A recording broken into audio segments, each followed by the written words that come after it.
ball, ain't no 10 on my ride. I got nothing to hide. Hey, hey, hey, hey. Alright, I'm Troy Staten, New Beginnings Barbershop. What is New Beginnings Barbershop? New Beginnings Barbershop is the only barbershop of its kind.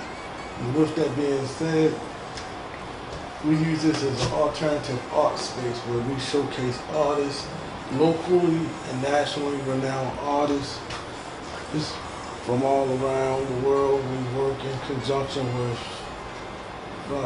museums, galleries, Baltimore Maryland Institute College of Arts, as well as we work with the Baltimore City Mayor's Office with the youth work, with the summer work program, St. Peter's Adult Day program, where we work with the adult mentally challenged, help them with their social skills. We do other community outreach programs such as shoe drives, food, work with the Maryland Food Bank. So we're involved in a community for what's the sense of what a barbershop should do and supposed to be doing in this day and age. And a nice, welcome, and spacious atmosphere where we provide all the modern necessities that's needed for today's society. We offer Wi-Fi, tablets for the youth, free internet. You know, we have all the things that's needed today, as well as we have social media pages and everything, things that's relevant for this day and age, for what a barbershop should do and supposed to do. How long you been in this community? I've been in this community damn near 30 years. I was born and raised in Cherry Hill, Baltimore, and then I came over here to West Baltimore in this Lexington Terrace, Popperton, and Highlands Roundhouse area. So I'm a Baltimorean. I am Baltimore. What made you pick this location for the shop? You said, excuse me? What made you pick this location for the shop? Well, I originally started when I came to this community at the House of Naturals with Benny Clay. He's one of the last legendary barbers, where he set the tone for what barbers should be in this city. He took care of any and everyone that was someone of African American culture in this city, from Brooks Robinson, the Baltimore Orioles, the Baltimore Colts, the Bullets, athletes, Billy Murphy, Oprah Winfrey. His barbershop was the come-to barbershop, and this man, he did a lot. He had showed me and instilled in me that being a barber meant not just cutting hair, but to get involved in your community, find out what's the need, and you address it. Problems over solutions. You find out what this problem is, and you become a part of the solution. Not just cut hair, take the money and leave the community. Invest back in your community, because community is the barbershop. So with that, I continue to keep the legacy going on with New Beginnings. And today, we've been pretty successful with that. We made you bring together the art, and what from your personal life story or opportunities made you see the value of placing art in the barbershop? Well, I always liked art, and I became an art collector. So I believe that art shouldn't be hoarded. So as my art collection grew, I brought it to the community, to my prior barbershop location, to share it with the children, because there's an elementary school that's strictly down the street, not even 100 yards away from here. We on Arlington, there's an elementary street on Stroller Street. I was on Stroller and Farelle. So I brought the art to share with the children, African American art, for African American children to see it. When I brought the art to display it, the barbershop, I found out that the adults see it just as much as the children. So as my art collection grew and my information grew, I shared it and I brought it, and then that was like, then also I realized that Baltimore City, they took the art out of the public school system. So with that, it became a labor of love. So I brought the art to share with the community, and that grew. From there, addressing the issues like I spoke of earlier, there was no art education in the school system. And then there's a greater separation in art and class. Art is a form, a sense of wealth that as individuals and as a people of a culture, we're not educated on with art. Art is the one of the rare, very rare assets that in the market, they always tell you buy a house or car, it's an asset. And that's not fact, because a lot of people found that out when the housing market crashed. And as soon as you buy a car, it depreciates. The only thing that never depreciates is art. Gold and silver fluctuate. The American dollar lost his potency and its whole value to the euro. Art never depreciates. We're not educated on that, with that. So as I grew, I wanted to share that amongst my people. And then I realized, okay, I have a vessel, the barbershop. And with that, I brought the art to the barbershop to plant the seed in the subconscious mind. So you come to the barbershop and you see a piece of art on the wall, and you look up, that's nice. But if you keep seeing the art rotate, what was that? Who was that? So as you see it here, with the work, it's labeled and it's displayed the same way you see it in the museum. This is museum quality. Just plain and simple, black, plain, matte. You can focus on the work. It's the same way you would go if you went to a museum. Right here it has the title, the medium, the size. The same thing as you went to a museum.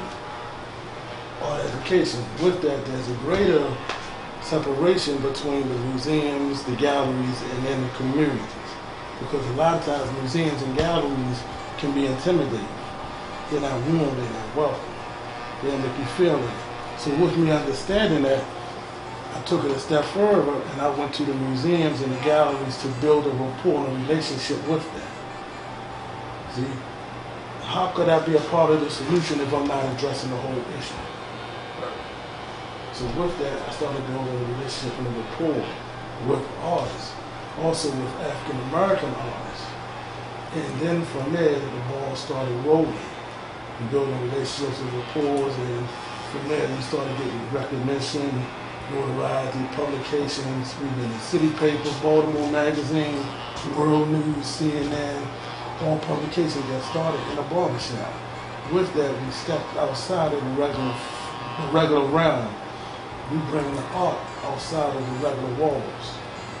So art now here has no boundaries. It's reaching the masses in a community for people that normally wouldn't be exposed. So would you being an African American male, when you sought out to make that happen and go to the galleries, were they readily welcoming to you? Well, I was told, what you doing? I asked them, what you mean what I'm doing? You bringing something to my community, to my people. So you're not supposed to be doing that. Why? It goes back to the separation. But you can't dictate to me. I am the community, I am my people. My obligation is to bring something and enlighten my community. Other than that, I'm shoplifting. I'm taking from my community and I'm not giving back. So I took that on. So as my collection grew, my information grew, the barbershop grew, with the arts. So now, like I said, I have a strong working relationship with all the institutions. I work with the same curators, the same directors. We've been visited by every institution there is in the state of Maryland, DC and Virginia. On a bigger scale, just as far as being a black owner in a predominantly black community, I know that it's kind of common knowledge now that it's kind of hard for prospective black owners to get like loans to start up businesses. What would you give as advice for an aspiring black owner to open their own shop of any sort? The advice I would give is I give to anyone. First, you have to believe in yourself. Right. And in believing in yourself, you know, you can't have no backup plan. Your plan has to be it. See, with me, I'm a barber. this is the way I take care of my family. This is the way I make a way for everyone who's involved in my life. So if this don't work, I don't have nothing else. This must work. Yes, sir. With that comes from determination, dedication, discipline, and sacrifices. You know, and then, like I said, you also have to address the issue. So if I don't know something, I have to be knowledgeable of what I don't know and seek out the help from individuals who do know. And that's networking, that's reaching out, and that's taking on responsibility and commitment that comes with the task that I stepped into. So, you know, all of that is a basic plan to success. You know, you have to have a plan. Have to have a plan, and the only plan I have is not having a plan B. So when you speak about having a plan, you know, that's definitely a necessity when you're starting out and you know, you're building anything from the ground up. So what would you say are some of your long-term goals, or how the community could help support, you know, probably any upcoming events, or how, you know, we can the community can support what you're doing with, you know, a long-term vision? What I've found out through my experiences is, it's like the movie Field of Gold. You build it, they will come. They will show. But you have to build it. You know, you have to have a foundation. You build it on a solid foundation, and like anything else, just because you build it, that don't mean that people want to come. So now, with this new day and age, with y'all millennials, I have to evolve into what's going on through social media. Reach out to other organizations. I have to do my part. You know, and everything don't happen overnight. It's a process. A lot of people that I find, they want all the benefits, and they want all the benefits and all the fruits of the labor, but they're not willing to get out in that early January, December, when that field is frozen, and walk that field. You know, then come March, April, get out there and pick up all of those weeds out there and turn that soil. You know, then come May, late April, early May, get out there and check on that field and that crop. But everybody want to come by at the end and pick those vegetables and the fruits, talk about how pretty it is. So you have more people that are fruit pickers than actually landowners and agriculture. See, if I have the field and I don't know nothing about agriculture, I must find somebody that knows about agriculture to say, this ain't a good season for you to go out there in that field. Right. So you have to involve and connect. You know, I come from a generation of barbers where what I found, a lot of old barbers that I work with, they all knew one another. They all partied together. But none of them actually respected each other enough to work collaboratively. And now to this day and age, none of those barbers shops, the legacy continues to live on, because they had an old slave mentality. That slave mentality came from looking back and no understanding our history was this. These were people who they were one and a half generation from slaves and sharecroppers. So if you understand our history and our culture, that was hard times. It was me get mine, how can I help you? I'd rather have you work for me than to help you feed yourself and provide for your family. I don't live by that. Anything that I come across, I'm willing to share, because I understand what I saw. So I don't live by that. If I learn something, I want to share it with you. Like when we had a discussion a couple of weeks ago, what was it? You must understand your worth. We must understand our worth. We must educate ourselves. We must learn that we are unlearned first to open our minds to learn. It's all about education. If I'm the smartest person in the room, I'm in trouble. So I surround myself with other people that are smarter than me or just as smart. And I can't learn nothing if I'm running my mouth. So everything you explained, I'm in the business of network marketing, and a lot of what you said, actually everything you said, we utilize, and that is the fabric of our business. And one of the things that you touched on was belief and believing in yourselves. And that's one of the first things that we educate our partners on, is having a strong or a bigger belief system first in themselves and in the industry as a whole, sooner and faster, because that will propel them to do what it takes to be successful. Also, what goes with belief is having a particular mindset. And I have some insight to what your mindset could be, but I want to hear from you yourself. If you could just use one phrase, a sentence, what would you say your mindset is? Determination and education. Determination and education. Education is the key. It's the footnote. The determination is once I'm educated and now is determined to set forth to make it better for myself, my family, and others. What I do, and I'm knowledge that I have become conscious of what I do, my life isn't for me no more. It affects everyone that I come in contact with. So if I make a bad decision, it's going to affect you. Because the way it's going to affect you is, the brother talked all that good talk. But how could he do that? No. And I'm not talking about being righteous or self-righteous. I'm just being conscious-minded. Conscious-minded. So those two, they coexist. I mean, they hand in hand. They exist. They live in the same household, under the same breath, under the same energy. That's interesting that you use the word consciousness, because as I was studying and doing some reading, I come across a book, and inside the book, the author, he basically said there's two states of life, consciousness and unconsciousness. And that's exactly, basically what you're saying, is the more conscious we become, we're moving away from that state of unconsciousness. I'm a gentleman that I don't have no formal education such as y'all. So everything I've learned from others, from reading, and from life experiences. So would you, I guess, say that there's a difference between school and education? They both the same. It's what you do with information, your intake. Your intake.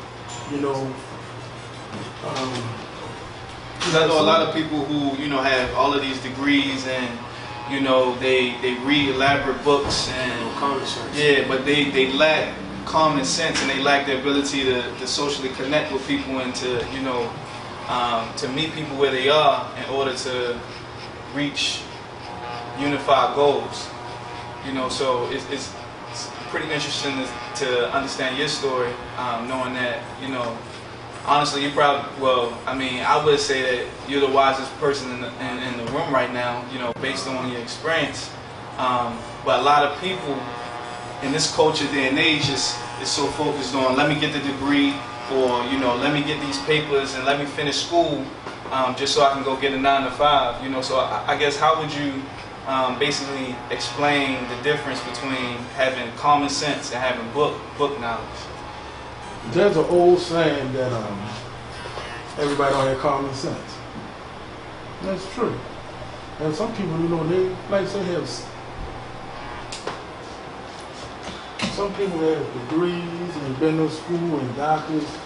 But if you cut that traffic light off and tell them to cross the street, they'll get hit 2 times before they cross the street. But if you give them a nucleus problem, they can do that. A few weeks ago, I was at I was invited to a friend of mine's house. And I'm sitting there, and there's a gentleman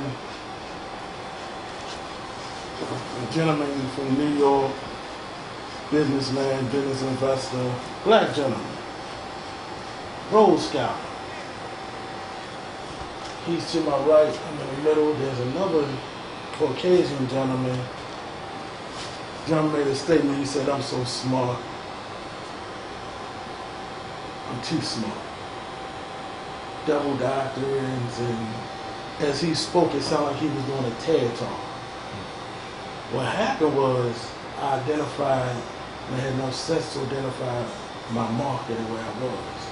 As they was throwing out $20 million words, I'm sitting between them. I said, hold up, stop. There's a group of people around me like this. They sitting there looking at me, and they like, huh? I'm like, hold up. I'm not that educated as you are, and I'm most definitely not as educated as you are. So let's break this down in real simple layman is talk. And when I said that, you can see the sign of relief that went in the room because everyone else was acting as if they knew what was going on, but they didn't. And I did the Duke and Louisville move.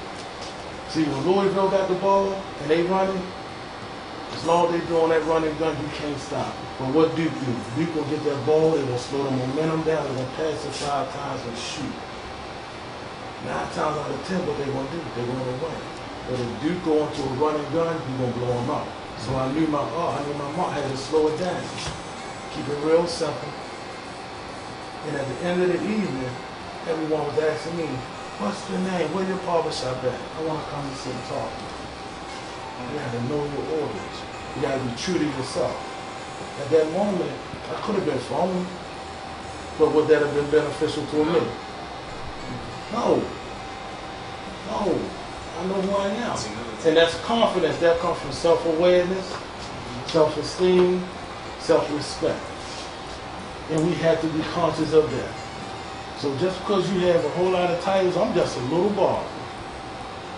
But I know who I am. And that stands on a greater atlas than anything else.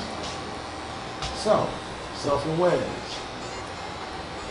A lot of those principles that you've been speaking on as far as self-awareness, confidence, and then also being able to identify your audience, and then the thought process behind not only being able to give back, but having a passion to give back. All those things inspire me. And I asked my question earlier because I'm a new entrepreneur. I just started a business not too long ago called Baltimore Winners Club. Okay. And the whole, Congratulations. thank you. And the whole thought process behind the brand is to provide education, motivation, and style. So we were inspired by the barbershop, so we used the barber pole as one of our logos because we look at the barbershop as a pillar of our community, but we don't cut hair. We sell products that are motivational, and we just want to inspire people. And one thing that we're doing is we're doing this giveaway, so we're selling motivational wristbands right now. One side says stay motivated, other side says be yourself, and we're using the profits from that to get 100 kids locally book bags full of school supplies. Okay. Yeah, and just the way that you talked about your vision of enlightening the community through art, and then just wanting to give back and inspire the people locally, that just really gets my mind racing and wondering, like, what would be the next steps for somebody in my role, or somebody who hasn't even started their business yet, to be able to be able to give to their community and grow their community and empower their community, especially the black community, and recycling the black dollar, and B, being able to move forward and grow that.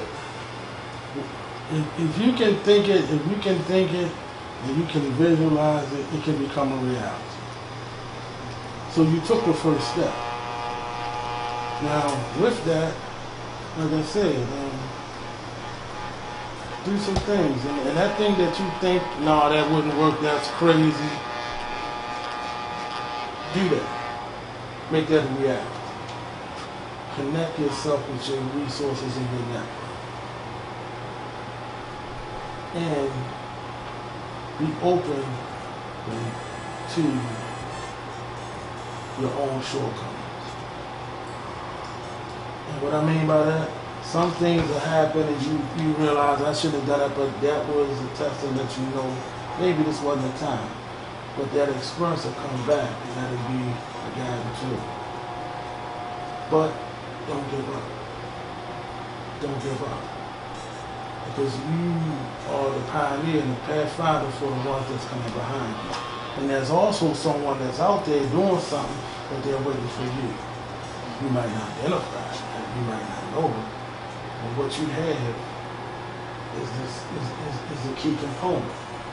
You know, what's taking place now is with this social innovators thing that's taking place with all these social innovative hubs and groups and whatnot. They business realize once upon a time it don't work for me to steal your idea. Because if it's your idea and it's your passion and it's your baby, if I come in and I steal it from you, it's only gonna go to step 1, 2, maybe 3. Then I gotta pay somebody else to come in to try to take it over and keep it going. But it's not theirs. Because they going out of the textbook. But if it's yours, it works more for me to get behind you, bring my resources and my network behind you so we can better this to make a better impact on society as a whole.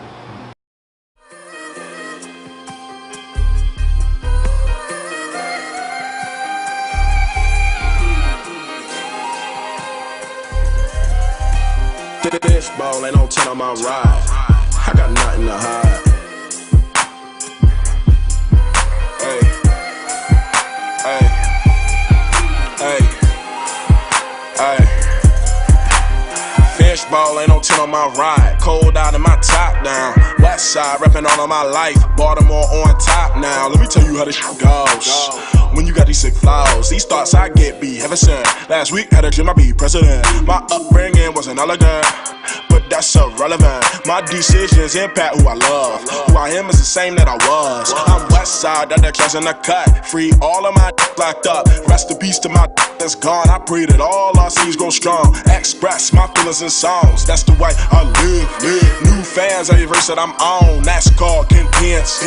Coming more consistent than the rent on the fifth. You gon' see some late fees if you pay me on the 6. Damn. Goal used to be the top of 100 grand. Then I turned CEO. I'm thinking millions. I'm the man, no rebuttal. What plans like no rubber? The type to 5-star, make it splash in the puddle down.